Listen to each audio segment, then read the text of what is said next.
കാരണം ഇപ്പോൾ ഇന്ന് ബാഹുബലി റിലീസ് ചെയ്തു. കഥ നിങ്ങൾക്കറിയാലോ. അത് ഞാൻ പറയും. കാരണം എന്താണ് കട്ടപ്പ ബാഹുബലി കൊന്നത്?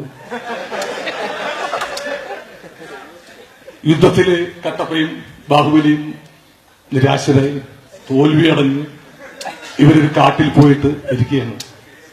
അങ്ങനെ കട്ടപ്പ പറയുകയാണ്, നമ്മൾ എല്ലാം നഷ്ടമായി, നമുക്ക് നമ്മുടെ രാജ്യം നഷ്ടമായി, സൈന്യം നഷ്ടമായി എന്ന് പറയുമ്പോ മോനെ ബാബു, അല്ല ബാഹുബലിനാണ് കട്ടപ്പ അങ്ങനെയൊക്കെയുള്ള വിളിക്കണത്.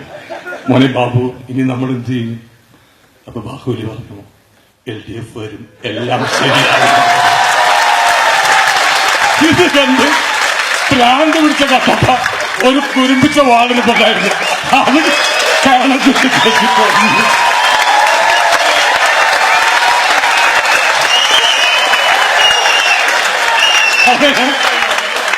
ബാഹുവിന്റെ ക്ലൈമാക്സും ഔട്ടായില്ലേ?